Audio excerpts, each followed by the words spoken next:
This video sponsored by BuyMode e-shopping. நம்ம நிறைய online shopping பண்ணியிருப்போம். அதில் இமோட்டில் ஆன்லைன் ஷாப் பண்ணி பாருங்கள். பொருள்கள் எல்லா பொருளுமே இருக்குது. நல்ல விலை குறைவாக இருக்குது. தரமான பொருளாக கிடைக்குது. நீங்களும் வாங்கி ட்ரை பண்ணுங்கள். இதுக்கான லிங்க் டிஸ்கிரிப்ஷன் பாக்ஸில் கொடுத்துருக்கேன். செக் பண்ணிக்கோங்க. Hi friends, welcome to VVM channel. இன்றைக்கி நம்ம சேனலில் வெஜிடபிள் பிரியாணி அதை நம்ம எப்படி பண்ணலான்னு பார்க்கலாம். ஃபஸ்ட்டு நம்ம குக்கரில் ஒரு 50 ml நெய் ஊற்றிக்கலாம். நெய் நல்லா சூடானதும் ஒரு 3 பெரிய வெங்காயம் நல்லா நீல வாக்கில் கட் பண்ணி சேர்த்துக்கோங்க. வெங்காயம் பொன்னிறமாக வதங்கணும்னு அவசியம் இல்லை, லைட்டாக வதங்கினாலே போதும். கண்ணாடி பதம் வந்தால் போதும், அந்தளவுக்கு வதக்கி விட்டுக்கோங்க.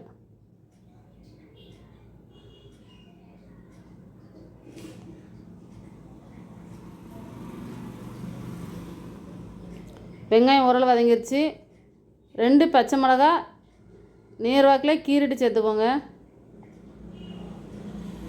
லைட்டாக வதக்கி விட்டுக்கோங்க பச்சை மிளகா வெங்காயம் வதங்குறதுக்கு.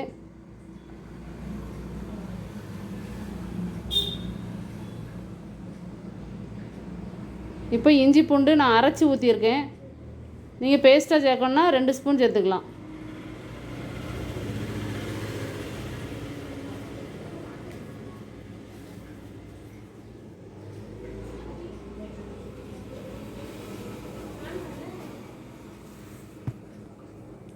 இஞ்சி பூண்டு பச்சை வாசனை எல்லாம் போயிடுச்சு, நல்லா வதங்கிருச்சு.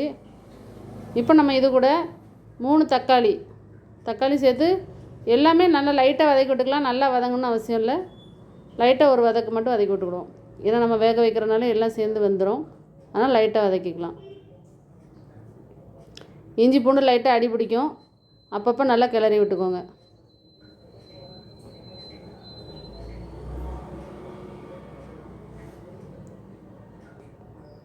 இப்போ தக்காளியும் வெங்காயம்லாம் ஓரளவு வதங்கிடுச்சு.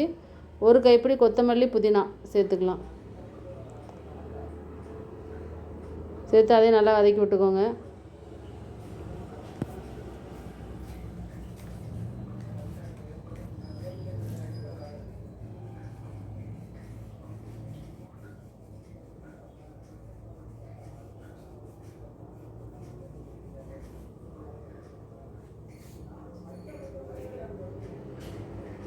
இப்போ கொத்தமல்லி புதினா தக்காளி வெங்காயம் எல்லாம் நல்லா சேர்ந்து வதங்கிருச்சு.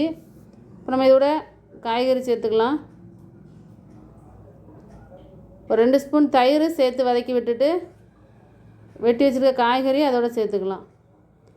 கேரட்டு, பீன்ஸு, ஒரு உருளைக்கிழங்கு, இது கூட மீல் மேக்கர் கட் பண்ணி சேர்த்துருக்கேன், அதையும் நீங்கள் சேர்த்துக்கோங்க.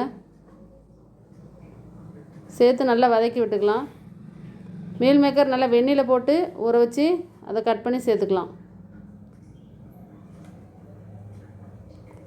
காய்கறியும் இந்த எண்ணெய் லைட்டாக வதங்கணும், அப்போ தான் நல்லாயிருக்கும்.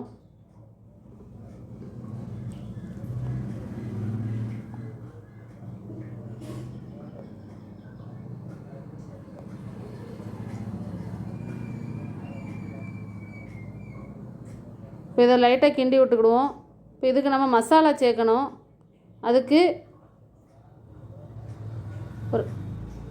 ஒரு ஸ்பூன் மல்லித்தூள், 2 ஸ்பூன் கரம் மசாலா, 1 ஸ்பூன் மிளகாய்த்தூள், இதை நம்ம சேர்த்துக்கலாம்.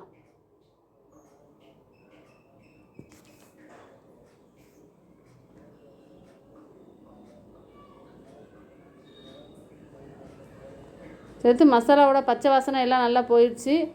இப்போ நம்ம பட்டை, கிராம்பு, மிளகு, சோம்பு எல்லாத்தையும் மிக்சியில் அரைச்சி அந்த அரைச்ச கலவையை சேர்த்துருக்கேன்.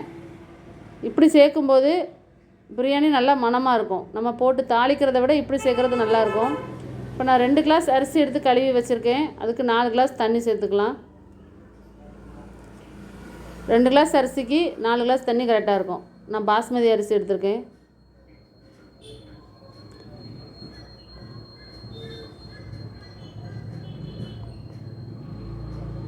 இப்போ தேவையான உப்பு போட்டு நம்ம கிளறி விட்டுக்கிடுவோம். ஒரு கொதி வந்ததுக்கப்புறம் நம்ம அரிசி சேர்த்துக்கலாம். இப்போ பாருங்கள் நல்லா கொதி வந்துருச்சு. இந்த ஸ்டேஜில் நான் கழுவி வச்சுருக்க அரிசியை சேர்த்துக்கிறேன். 2 டம்ளர் அரிசி.